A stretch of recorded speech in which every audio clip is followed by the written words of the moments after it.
దానికి ఆ తలుపు ఉంది. ఆ తలుపు దగ్గర ఒక రాయి ఉంది. ఆ రాయి మనకు అందరికీ అది రాయే. కానీ ఎవరో ఒక సైంటిస్ట్ వచ్చి వాడికి జియాలజీ మీద అవగాహన ఉన్నవాడు ఆ రాయిని చూసినప్పుడు, ఒకవేళ ఆ రాయిని చూడగానే అందులో ముత్యం కనబడింది అనుకోండి, ఏం చేస్తాడు? ఇప్పుడు ఆ రాయిని పట్టుకెళ్ళి తెచ్చినవాడు అడుగుతాడు, నాయనా ఈ రాయి ఎక్కడ తెచ్చావు? మన దగ్గర పద, అక్కడికి వెళ్దాం. ఆ ప్లేస్ మొత్తం చూస్తాడు, ఆ రాళ్ళన్నీ చూపిస్తాడు. అప్పుడు మైండ్స్ వాళ్ళకి కాల్ చేస్తాడు, అందులో రత్నాలు కనబడతాయి. సో మన చూపు కదా రాయి కాబట్టి కేవలం డోరికి కేవలం ఒక రాయి అడ్డుగానే మనం వాడాం. కానీ ఆ రాయిలో ఏముంది? రత్నం తెలిసిన వ్యక్తి, ఆ విలువ తెలిసిన వ్యక్తి భలే గౌరవిస్తాడు. ఈరోజు మీరు సంఘానికి వస్తున్న వ్యక్తులు మిమ్మల్ని వేడుకున్నది ఏంటో చెప్పనా? యేసయ్యని మీరు ఎలా గుర్తిస్తే యేసయ్యని మీరు అలా గౌరవిస్తారు. యేసయ్యని మీరు బైబిల్ చరిత్రలో యేసయ్యని ఎంత చక్కగా గుర్తించారో, గుర్తించిన వారి జీవితాల్లో గొప్ప ప్రవర్తన వచ్చింది. ఏమండి, యోగు యేసయ్యని గుర్తించినప్పుడు ఆయన ప్రవర్తనలో ఏమన్నాడు? నేను బూడిదలో పడి ఏమంటున్నాడు? నేను బూడిదలో పడి పొర్లుచున్నాను అంటే నేను తల ఎత్తలేకపోతున్నాను ఆయన చూడటానికి. I have no right to speak anything else.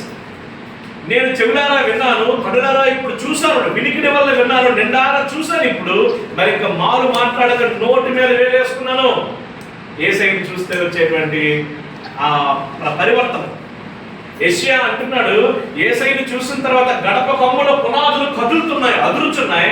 ఆయన్ని చూసి అయ్యో నశించిన వారి మధ్య ఉన్నాను, ఐఎమ్ అన్డన్, నా పెదవులు అపవిత్రమైనవి అంటున్నాడు. యేసయ్య తరగ పరిశుద్ధతను చూసిన వ్యక్తుల జీవితాల్లో ఏమిటి ఈ క్యారెక్టర్ కనబడుతుంది. యేసును నువ్వు సూక్ష్మంగా చాలా క్లియర్ గా చూస్తే నీ క్యారెక్టర్లో పశ్చాత్తాపం కనబడాలి. మన జీవితంలో మనం ఇంకా నీతిమంతులమి, మంచోళ్ళమి, గొప్పోళ్ళమి, చాలా గ్రేట్ గుడ్ అని వస్తుందంటే మనకి యేసు సరిగ్గా అర్థం కావడం లేదన్నమాట. యేసును సరిగ్గా చూసిన వారి జీవితాలు సంఘాల్లో గొప్ప రిపెంటెన్స్, గొప్ప పశ్చాత్తాపంలో వెళ్ళిపోతాయి. అది యాకోబు పశ్చాత్తాపం గురించి మనం చదివాం. మొదటి అధ్యాయంలో 2 భాగాలు మనం చూసాం. 3 వారాల టైం వచ్చింది, గ్యాప్ వచ్చింది కాబట్టి మళ్ళీ చెప్తున్నాను. 108 వచనాలు కలిగినటువంటి యాకోబు పత్రిక, 5 అధ్యాయాలు కలిగినటువంటి యాకోబు పత్రికలో మొదటి అధ్యాయం 2 విషయాల గురించి మాట్లాడుతుందని చెప్పాం. ఏంటో 2 విషయాలు?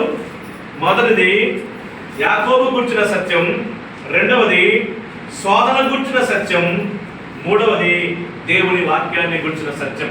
సో శోధనకు మీరు స్పందించండి, ఇలా దేవుని వాక్యానికి స్పందించండి.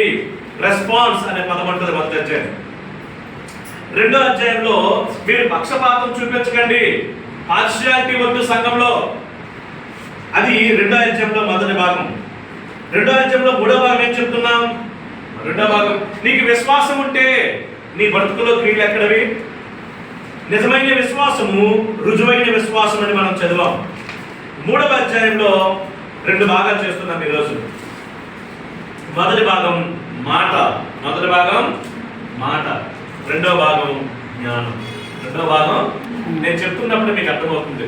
ఈ రోజు మనం నేర్చుకునబోయేటువంటి అధ్యాయం 3వ అధ్యాయం 13వ వచనం నుంచి 18వ వచనం వరకు మనం చదువుతాం. నేను ఒక మాట చదువుతాను, మీరు ఒక మాట చదువుతాను. యాకోబు రాసిన పత్రిక 3వ అధ్యాయం 13వ వచనం ఇలా ఉంది. మీలో జ్ఞాన వివేకములు గలవాడెవడు? వాడు జ్ఞానముతో కూడిన సాత్వికము గలవాడై తన యోగ్య ప్రవర్తన వలన తన క్రియలను కనపరచవలెను.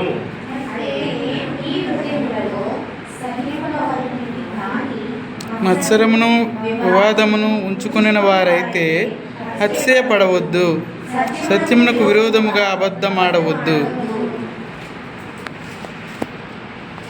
15వ వచనం, ఈ జ్ఞానము పైనుండి దిగివచ్చినది కాక భూ సంబంధమైనదియు ప్రకృతి సంబంధమైనదియు దెయ్యముల జ్ఞానము వంటిదినై ఉన్నది.